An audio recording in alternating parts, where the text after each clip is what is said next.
도널드 트럼프 대통령의 미군 최고지부에 대한 전면적인 숙군이 전격 단행되고 있습니다. 두 번째 흑인 합참의장과 최초의 여성 해군 참모총장이 한꺼번에 경질됐습니다. 트럼프 대통령은 21일 밤 공군대장인 찰스 브라운 합참의장을 전격 경질하고 후임에 이례적으로 예비역 삼성장군인 댄 레이진 케인 공군중장을 지명했습니다.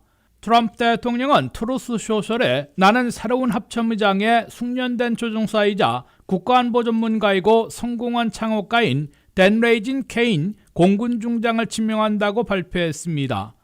트럼프 대통령은 찰스 브라운 합참의장이 40년간 국가를 위해 봉사해온 데 대해서 감사한다면서 그는 멋진 신사이자 탁월한 지도자라고 치하하고 그와 그의 가족들의 대단한 미래가 있기를 기원한다고 밝혔습니다.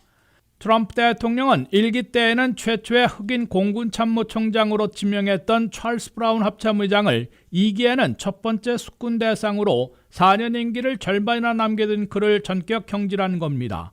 트럼프 대통령이 현역 미군 서열 1위 합참의장 경질을 발표하자마자 피트 헥세스 국방장관은 5명의 군 최고 지휘부를 교체한다고 발표했습니다.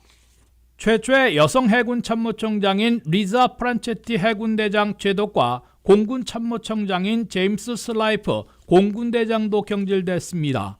이번 트럼프 헥세스 최고 지휘부 경질은 미군에서 DEI, 즉 다양성, 형평성, 포용성 정책을 일수하고 전투력 모드로 전면 개편한다는 방침을 밝혀와 콜린 파월에 이어 두 번째 합참의장과 최초의 여성 해군 참모총장 그리고 인정시위 사태를 옹호했던 공군 참모차장을 타겟으로 삼은 것으로 해석됩니다. 헥세스 국방장관은 특히 취임 전부터 찰스 브라운 합참의장과 여성 해군 참모총장은 인종과 여성을 이유로 인선한 것으로 노골적으로 비판하고 경질돼야 한다고 주장해왔습니다. 트럼프 대통령이 선택한 댄 레이진 케인 신임 합참의장은 이례적인 발탁으로 여러 기록을 세우고 있습니다. 지난해 은퇴한 예비역 공군중장을 일약 현역 미군의 서열 1인 합참의장에 지명함으로써 상원 인준을 받아 취임하면 현재 합참의 대장들을 모두 앞서기 때문에 대대적인 물갈이가 자연스럽게 이루어질 것으로 예고되고 있습니다. 현재 합참부의장인 크리스토퍼 그레디 해군 제독이 케인 지명자가 상원 인준을 받을 때까지 합참의장 직무대행을 맡게 됩니다.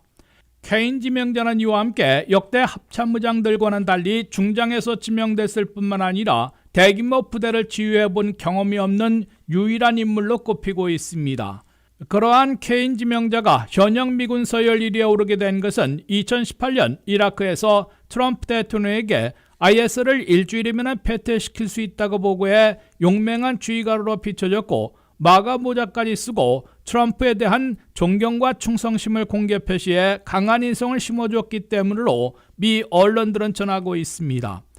트럼프 대통령은 지난해 보스단체 행사에서 케인 지명자를 다시 만나 과거를 회상하며 기억하고 있다가 아메리카 퍼스트 정책을 강하게 추진할 책임자로 전격 발탁한 것으로 미 언론들은 밝혔습니다. 펜타곤에서는 미군 최고지휘부와 군 장성들에 대한 전면 개편, 숙군 작업이 단행되고 있을 뿐만 아니라 민관 관리들에 대한 5만 명 이상의 대규모 해고와 예산 8% 삭감이 시작되고 있습니다. 펜타곤은 130만 현역 미군들과 80만 국가방위군 그리고 민관 관리들이 무려 95만 명이나 있는데 그중 민관 관리들이 5,400명 해고를 시작으로 5 내지 8%인 5만 명 내지 7만 명이나 대폭 감원될 것으로 미 언론들은 보도하고 있습니다. WKTV 뉴스 한면택입니다. 공룡부처 미 국방부가 매년 8%인 500억 달러씩 5년 연속 국방 예산을 삭감하는 작업에 착수했습니다. 전임 행정부에서 대폭 예산 증액으로 인력을 증원했던 IRS 국세청에선 6,000명 해고를 시작으로 감원을 시작하고 있습니다. 트럼프 머스크 팀의 연방정부 일대 개혁 작업의 일환으로 공룡부처 펜타곤에선 막대한 국방 예산 삭감에 초점을 맞추고 있고 IRS 국세청에선 대량 해고를 시작하고 있습니다. 피트 헥세스 국방장관은 펜타곤 내 각 부서장들에게 8,500억 달러에 달하는 막대한 국방 예산 가운데 연간 8%씩 5년 연속으로 삭감하는 세부안을 마련하도록 지시했습니다. 8,500억 달러의 국방 예산에서 8%는 500억 달러로 5년 연속 삭감할 경우 2,000달러 내지 2,500억 달러는 줄이게 될 것으로 예고되고 있습니다. 국방부에선 전임 행정부에서 추구했던 군용기 대체 연료 사용 등 기후변화 관련 예산과 성전환자 입대와 보호 등의 앞장서는 이른바 워크, 즉 난처하는 이상한 예산, 과도한 관료주의 등을 위한 국방 예산을 집중 삭감할 것으로 예고되고 있습니다. 과도한 관료주의를 줄인다는 차원에서 국방부에서 관리하고 있는 300만 명 가운데 현역 군인 130만, 국가방위군 80만 명은 제외하고 민관관리 95만 명 중에서 필수 요원을 예외로 하고 수만 명의 인력도 감축할 것으로 예상되고 있습니다. 또한 작전훈련, 비행훈련, 정비 등과 관련된 국방 예산도 줄이게 될 것으로 보입니다. 이에 비해 국방 계약사들과 맺은 조달, 군인연금과 헬스케어 지원 예산은 강력하게 보호받고 있어 우선 삭감 대상에는 포함시키지 않은 것으로 나타났습니다. 또한 트럼프 대통령이 우선순위로 삼고 있는 불법 입국자 체포 추방 작전을 지원하는 미군의 국경 배치, 추방자들을 태운 군 수송기 운용 예산은 손대지 않을 것으로 예상되고 있습니다. 미국의 국방 예산을 한 해 500억 달러나 삭감하게 되면 2013년 자동 강제 삭감 조치로 560억 달러를 줄였던 때에 이어 10여 년 만에 이루어지는 것입니다. 전임 행정부와 정반대 정책을 적용하려는 IRS 국세청에선 대량 해고가 시작되고 무더기 해고 태풍이 계속되면서 10년간 800억 달러나 되는 증액 예산은 공화당 의회의 입법으로 사라질 것으로 예고되고 있습니다. IRS에선 15,000명이나 해고될 것으로 알려진 가운데 실제로 이번 주에 6,000명이 우선 해고 통지를 받았습니다. 특히 IRS에서는 중소기업과 자영업자들의 세금 업무를 맡아온 스몰 비즈니스 셀프 인플로이드 부서 한 곳에서만 6,000명 중에 절반을 넘는 3,500명이 해고된 것으로 나타났습니다. IRS는 이번에 해고된 인력들은 현재 진행 중인 세금보고 업무와는 직접 연관이 안 되고 1년이 안 된 수습 직원들이어서 세금보고 업무에는 아무런 차질이 없을 것으로 강조했습니다. 그러나 IRS의 해고 태풍은 앞으로도 올해 내내 이루어질 것으로 예상되고 있습니다.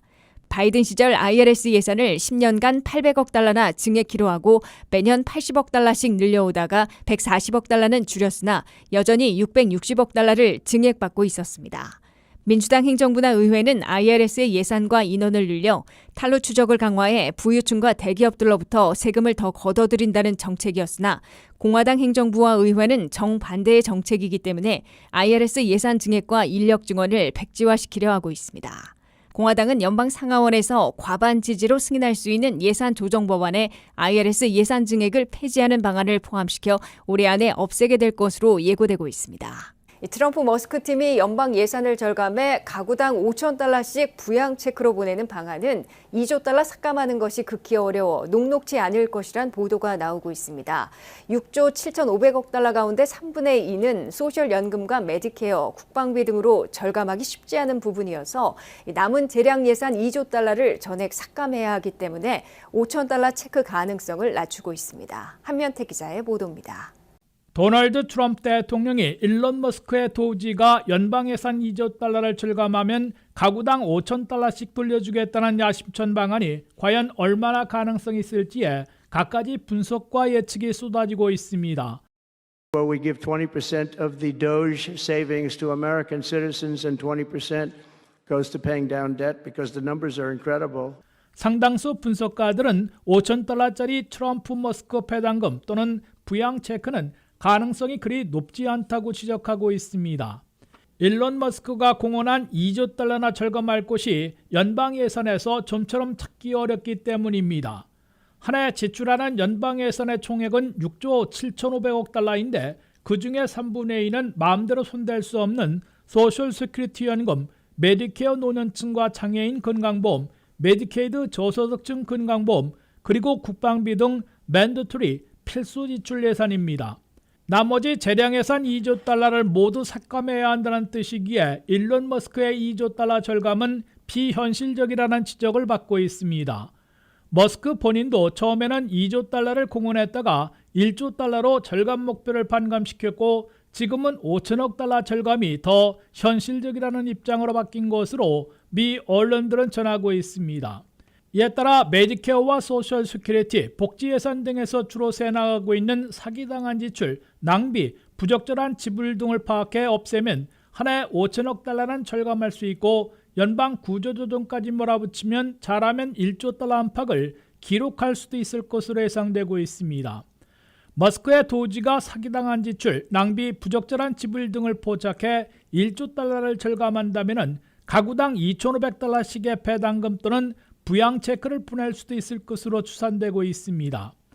그러나 모든 세금 환급수표 제공은 연방의회 승인을 받아야 하는데 민주당이 아니라 공화당 하원이 벌써 냉담한 반응을 보이고 있습니다. 공화당 소속 마이크 존슨 하원의장은 가구당 5,000달러 부양 체크를 보내는 방안은 정치적으로 보수주의 이념과는 배치된 정책이라며 미국은 현재 36조 달러가 넘는 국가부채가 있는데 보수 이념으로는 국가부채 낮추기가 우선이라며 찬물을 끼얹었습니다.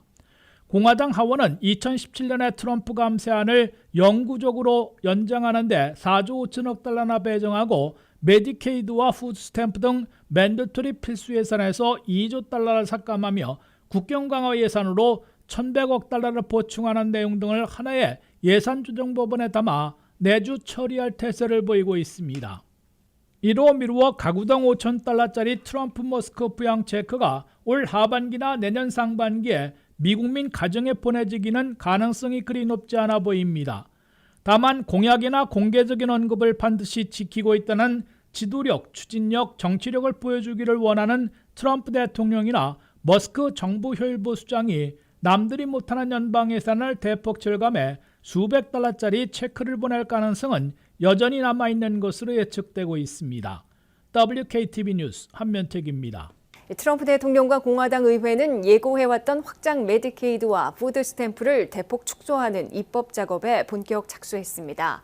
공화당 하원은 10년 예산으로 메디케이드는 8,800억 달러, 푸드 스탬프는 2,300억 달러를 삭감하겠다는 예산 법안을 내놓았고 트럼프 대통령은 공개 지지에 상원 장벽만 남게 됐습니다. 트럼프 공화당 의회는 첫 번째 예산 조정 법안을 진행하고 있는데 공화당 하원이 저소득층을 위한 메디케이드 의료보험과 푸드스탬프 식료품 지원 예산을 대폭 삭감하겠다는 방안을 내놓았습니다. 공화당 하원은 10년 예산으로 메디케이드는 8,800억 달러 삭감하고 푸드스탬프도 2,300억 달러를 깎겠다는 방안을 제시했습니다. 이에 도널드 트럼프 대통령은 공화당 하원에 예산 조정 법안을 놓고 하나의 크고 멋진 법안이라고 공개 지지를 선언했습니다. 이에 따라 공화당 하원은 하나의 예산 조정 법안에 트럼프 감세안 연장과 국가부채 상한선 상향까지 모두 담은 머메이드 법안을 다음 주까지 통과시킬 계획입니다.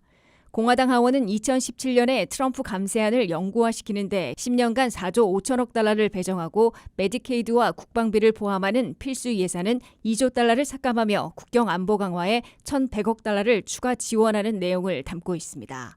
즉 공화당 하원은 트럼프 감세 연장에 필요한 4조 5천억 달러를 최대한 충당하기 위해 메디케이드와 푸드스탬프 등 필수 지출 복지 예산까지 삭감하려 시도하고 있다는 민주당의 지적을 받고 있습니다. 메디케이드를 10년간 8,800억 달러 삭감하기 위해 팬데믹 시절 대폭 확장했던 부분을 원위치시키려 하고 있습니다. 팬데믹 시절에는 연방 빈곤선의 138%까지로 메디케이드 수혜 자격을 대폭 확대했고 확장분의 90%를 연방에서 거의 전담해 미 전역에서 40개 주와 워싱턴 DC가 채택했습니다. 그 결과 메디케이드 수혜자들이 2천만 명 이상 급증해 9천만 명을 넘은 바 있습니다. 연방 부담금 90%를 없애고 일반적으로 60% 분담으로 바꾸게 되면 41개 주에서 대부분 확장 메디케이드를 포기해 연방 예산 삭감과 수혜자 급감을 초래할 것으로 예측되고 있습니다. 확장 메디케이드가 기본으로 원위치하면 메디케이드 수혜자들이 2,100만 명이 급감할 것으로 예고되고 있습니다. 또 하나의 방법은 메디케이드에도 푸드스탬프와 같이 일하는 조건을 의무화하려는 것으로 나타났습니다. 즉 메디케이드를 계속 유지하려면 일부 예외를 제외하고 16세에서 59세 사이는 한 달에 80시간씩 일하거나 자원봉사를 해야 하도록 의무화됩니다. 학생과 임산부, 장애인, 6세 이하 자녀 돌보미 등에는 예외로 적용해주게 됩니다. 취업 의무화 조건을 부과하면 메디케이드나 푸드스탬프 수혜자들이 크게 줄어드는 결과를 가져옵니다. 도널드 트럼프 대통령이 4월 2일부터 자동차는 25%의 관세를 부과하고 반도체, 제약품에는 그 이상의 관세를 부과하겠다고 밝히며 관세 카드를 더욱 확대하고 있습니다. 자동차와 반도체를 미국 수출의 주력으로 삼고 있는 한국도 초비상이 걸리고 있습니다. 한면태 기자의 보도입니다. 도널드 트럼프 대통령이 또다시 초대형 관세 폭탄을 투하했습니다. 트럼프 대통령은 말하라고 해서 기자들의 질문에 답변하며 미국에 들어오는 수입 자동차에 대해서는 아마도 4월 2일부터 25%의 관세를 부과하게 될 것이라고 밝혔습니다. Yeah, I probably will tell you that on April 2nd, but it'll be in the neighborhood of 25%. 트럼프 대통령이요 반도체와 제약품에 대해서도 25% 이상의 관세를 부과하고 1년에 걸쳐 관세율을 올릴 수도 있다고 경고했습니다. 이보다 한 달 앞선 3월 1일부터는 철강과 알루미늄 제품에 대해 25%의 관세가 부과됩니다. 트럼프 자동차 관세 카드로 미국에 자동차를 수출하고 있는 멕시코, 일본, 캐나다, 독일, 한국 등 5개국이 가장 큰 영향을 받을 것으로 예고되고 있습니다. 특히 한국은 미국 수출에서 자동차와 반도체가 주력 수출 품목들이기 때문에 직격탄을 맞게 될 것으로 확실해 초비상이 걸렸습니다. 한국의 현대 기아차는 2024년 한 해 동안 미국 시장에서 170만 대를 판매했는데 그중 59%인 101만 대는 한국서 만들어 미국에 가져오고 있습니다. 또한 기아차는 멕시코에서 연간 14만 1,700대를 생산해 미국에 들여오고 있습니다. 한국은 자동차 미국 수출과 판매에서 한 해 170만 대 347억 4,400만 달러로 전체 수출의 27.2%나 차지하며 1위를 기록하고 있습니다. 4월 2일부터 한국서 미국에 가져오는 자동차들에 대해 25%의 관세가 부과되면 수천 달러를 관세로 물어야 하고 그중 상당 부분은 소비자 가격으로 넘어가게 될 것으로 보입니다. 한국서 만들어 미국에 가져오는 현대 투싼의 경우 현재 대당 판매 가격이 28,600달러이므로 5,000달러나 관세를 내게 되고 전부는 아니더라도 상당 부분을 현대차의 수익을 줄이거나 차 가격 인상으로 넘기게 될 것으로 보입니다. 한국은 미국 수출 자동차에 25% 관세를 부과받을 경우 미국 수출과 판매가 한 해 90만 대 64억 달러, 전년보다 18.6%나 급감할 것으로 추산되고 있습니다. 현대 기아차는 관세를 물지 않아도 되는 미국 내 생산을 현재 69만 대에서 120만 대로 50만 대나 늘릴 계획을 세우고 있습니다. 그러나 한국 내 생산 이역으로 50만 대는 줄어들게 돼 한국 내 고용과 내수, 전체 경제에 직격탄을 맞을 것으로 예상되고 있습니다. 반도체에도 25% 이상의 관세를 부과받을 경우 한국의 미국 수출은 원투펀치를 얻어맞아 치명상을 입게 될 것으로 우려되고 있습니다. 반도체는 대만의 TSMC와 한국의 삼성, SK가 주도하고 있습니다. 하지만 트럼프 대통령이 미국 내에서 자동차와 전자, 가전제품의 가격을 일제히 올리게 될 자동차, 반도체에 대한 관세 폭탄을 4월 2일부터 실제로 실행할 것인지는 좀 더 지켜봐야 하며 한국을 비롯한 각국과의 사전협상 결과로 달라질 여지가 있는 것으로 관측되고 있습니다. WKTV 뉴스 한면택입니다. 국세청을 사칭한 가짜 문자 메시지를 보내 개인 신상 정보를 빼내는 스미싱 사기가 기승을 부리고 있습니다. 최근 사기범들은 1,400달러 경기부양 수표를 받을 자격이 있다는 문자나 추가 환급을 받을 수 있다는 가짜 문자 메시지를 보내 개인 정보를 공유하도록 유도하고 있어 주의가 요구되고 있습니다. 자세한 내용 홍의진 기자입니다. IRS 국세청을 사칭하여 1,400달러의 경기부양 수표를 받을 자격이 있다는 문자가 빗발치고 있습니다. 범죄자들은 국세청을 사칭하여 납세자들에게 추가 환급을 받을 수 있다는 가짜 문자를 보내 개인정보를 공유하도록 하고 있다고 상업개선협회는 경고했습니다. 사기 문자는 최근 뉴스와 연관되어 있기 때문에 진위 여부를 가리기 어려운 상황을 더 이용했습니다. 지난 12월 말에 국세청은 팬데믹 기간 동안 연방 경기 부양 수표를 모두 받지 못한 100만 명에게 총 2억 400만 달러를 보낼 것이라고 밝혔습니다. 이 돈은 2021년 세금 신고서에서 회수 리베이트 크레딧 청구를 하지 않은 납세자들과 관련이 있고 자동으로 진행되기 때문에 아무런 조치가 필요 없습니다. 사기 문자의 내용은 국세청으로부터 1,400달러 지급을 받을 자격이 있으며 영업일 기준 1, 2일 내에 은행 계좌에 입금하거나 수표로 우편을 받으려면 개인정보를 제공해야 한다는 내용입니다. 또한 문자에 국세청 공식 웹사이트를 모방한 링크가 포함되어 있습니다. 링크를 확인하게 되면 악성 코드에 노출되기 때문에 주의가 필요합니다. 스미싱은 문자 메시지를 사용하여 사람들을 속여 돈을 잃거나 신원을 도용할 수 있는 민감한 정보를 제공하도록 하는 사기 방법입니다. 국세청은 스미싱 사기에 대해서 사이버 범죄자들은 납세자로부터 개인 및 금융정보를 수집하려는 스미싱 사기에서 국세청과 재무부로 가장한다고 말했습니다. 또한 정부기관은 납세자들에게 국세청은 문자메시지나 소셜미디어를 통해 연락하거나 개인 또는 금융정보를 요구하지 않을 것이라고 밝혔습니다. 실제 국세청은 2021년 세금 신고서에서 복구 리베이트 크레딧을 청구하지 않은 적격 납세자에게 자동 지급이 될 것이라고 발표했습니다. 이러한 지불은 납세자의 조치가 필요하지 않으며 2025년 1월 말까지 자동으로 전송될 것으로 예상된다고 국세청은 말했습니다. 해당되는 납세자는 국세청으로부터 지불을 확인하는 우편을 받게 됩니다. 이 절차는 2021년 세금 신고서를 제출했지만 자격이 있는 크레딧을 청구하지 않은 납세자에게만 적용됩니다. 사기 문자가 빈번하게 일어나고 있는 상황에 항상 주의를 더 기울이셔서 피해를 최소화할 것을 당부드립니다. WKTV 뉴스 홍의진입니다. 유로도로 톨비에 연체금을 내라는 문자 메시지를 열어 링크를 클릭했다가는 개인정보가 털릴 수 있다는 경고가 발령됐습니다. 최근 내지 않은 유로도로 통행비를 납부해야 한다는 문자 메시지를 보내 소액을 갈취하는 것은 물론 신상 정보까지 털어가는 사기 행각이 기승을 부리고 있다고 미 연방거래위원회와 각 주당국은 경고했습니다. 이지패스와 톨스라는 합법기관을 사칭한 유로도로 미납금 사기 행위가 미 전역에서 기승을 부리고 있습니다. 사기 피해를 신고받고 있는 FTC 연방거래위원회는 문자메시지나 이메일을 통해 내지 않은 미납 유로도로 통행료가 있다며 연체료를 피하려면 소액을 즉각 납부하라는 사기 행각이 많이 접수되고 있다고 경고했습니다. 뉴욕주와 펜실베니아, 매사추세츠, 조지아주 등 주정부들도 같은 경고령을 내리고 있습니다. 피싱 사기범들이 보내온 문자 메시지를 보면 예를 들어 톨로드에 통행료를 내지 않은 부분이 있다면 10배인 53달러 89센트를 내야 하는데 내지 않으려면 5달러 39센트를 빨리 납부하라고 요구하고 있습니다. 이 문자 메시지에는 납부할 수 있는 링크를 보내오는데 PA 턴파이크 인보이스닷컴과 같은 사칭 사이트에 관련 주소 링크가 들어있습니다.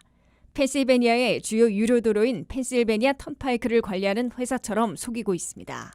이 링크는 이지패스나 톨스와 같은 합법기관들이 지역별로 다른 웹주소를 쓰고 있는 것을 악용해 마치 해당 지역 톨로드 관리기관인 것처럼 속여 통행료를 사취하고 있는 것으로 보입니다. 이 사기 문자는 우선 진짜 기관인 것처럼 미납금 납부 링크를 원하느냐고 물어 수용할 경우 예스로 응답하라고 권고하고 예스를 보내면 납부 링크를 보내오는 수법을 쓰고 있습니다. 상당수 미국인들은 자신이 톨로드를 이용했는지 반신반의하면서도 소액이 청구됐기 때문에 연체 수수료를 물지 않기 위해 해당 링크를 클릭하고 결제하고 있는 것으로 당국은 경고했습니다. 문제는 소액이나마 사기 링크를 클릭해 결제하면 개인 신상정보, 운전면허증, 소셜 시큐리티 번호, 크레딧 카드 정보 등이 한꺼번에 다 털릴 수 있는 위험을 겪게 된다고 FTC는 강력 경고했습니다. 실제로 FBI가 수사해 지난 4월 발표한 수사 결과 최소 3개 주에서 미납 유로도로 통행료를 내라는 사기에 피해를 입었다는 신고가 2,000건 이상 접수된 것으로 나타났습니다. 이지패스나 톨스와 같은 합법기관들은 결코 문자 메시지나 이메일로 미납금을 청구하지 않고 있으며 기존 이용자들에 한해 이메일로 본인 계정에 접속해 잔액을 충전하도록 하고 있습니다. 이에 따라 FTC와 각 주정부들은 모르는 번호로 문자 메시지가 오면 답변하지 말고 아예 삭제해버리라고 권고하고 있습니다. 특히 사기범들이 보내오는 링크를 클릭하는 순간 모든 개인 신상 정보가 털려 2차 범행에 악용될 수 있기 때문에 결국 클릭하지 말라고 경고하고 있습니다. 피싱 사기로 의심되는 문자 메시지는 완전 삭제하는 동시에 해당 번호에 대해선 블락시킬 것을 권유하고 있습니다. 미국에서 1월의 기존 주택 판매가 전달보다 4.9%나 하락한 반면 집값은 올라 주택 시장은 더 얼어붙은 것으로 나타났습니다. 주택 매물이 다소 늘어나고 있지만 모기지 이자율이 계속 제자리하고 있어 내 집 마련 발길이 여전히 뜸한 것으로 지적되고 있습니다. 미국 주택 시장의 혹한기가 길어지고 있고 좀처럼 해빙 기운을 보여주지 않고 있습니다.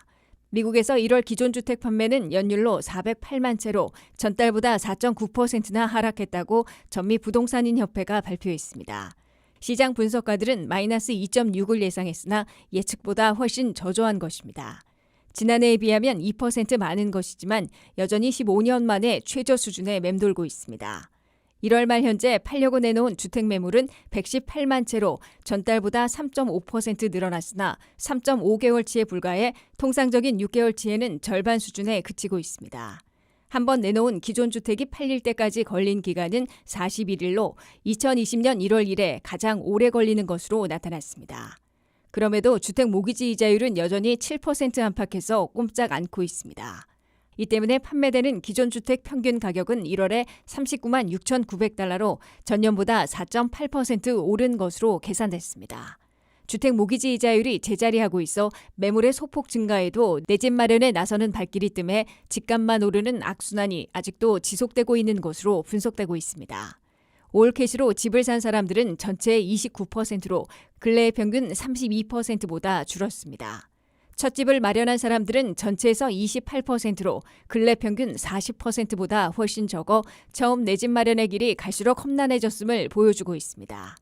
1월의 지역별 기존 주택 판매 현황을 보면 중서부 지역을 제외하고는 모두 전달보다 감소했습니다. 동북부에선 50만 채가 판매돼 전달보다 5.7% 줄었으며 평균 판매 가격은 47만 5,400달러로 전년보다 9.5%나 비싸진 수준입니다. 중서부에선 100만 채가 팔려 전달과 거의 같았고 평균 판매가는 29만 400달러로 7.2% 올랐습니다. 남부에선 183만 채가 판매돼 전달보다 6.2% 줄었으며 평균 판매가는 35만 6,300달러로 3.5% 인상됐습니다. 서부에선 75만 채가 팔려 전달보다 7.4% 감소했으며 평균 판매가는 61만 4,200달러로 전년보다 7.4% 올랐습니다. 도널드 트럼프 대통령이 뉴욕주가 1월부터 시행한 도심 혼잡 통행료 징수 조치를 중단시켰습니다. 이는 기업들이 뉴욕시를 떠나게 하며 나아가 기업과 근로자들에게 피해를 주게 된다는 이유에서입니다. 숀 더피 교통부 장관도 근로자들로부터 더 많은 돈을 빼앗아가는 불공평한 제도이며 화물 비용을 증가시켜 결국 소비자들에게 부담을 주는 조치라고 말했습니다. 그러나 호컬 뉴욕 주지사는 이에 반발하며 소송을 준비하겠다고 밝혔습니다. 홍의진 기자의 보도입니다. 지난 1월에 시행된 뉴욕 도심 혼잡 통행료 징수는 차량 밀집 시간에 맨하튼 60번 도로 남쪽으로 진입하는 차량에 대해 통행료를 부과하도록 했습니다. 혼잡 통행료 징수는 뉴욕에서 처음으로 도입했습니다. 제도가 시행된 첫 주에는 맨하튼 도심으로 진입하는 차량이 7.5%나 감소했고 하루 평균 4만 3천 대 가량의 차량 운행이 줄었습니다. 혼잡 통행료는 진입하는 차량 종류와 시간에 따라 다르게 책정됐습니다. 일반 승용차 기준으로 혼잡 시간대 9달러, 야간 시간대 2.25달러를 청구합니다. 뉴욕주는 혼잡 통행료 부과를 통해 도심 교통 정체의 감소를 기대했고 메트로폴리탄의 재정난에 도움을 줄 것으로 기대했습니다.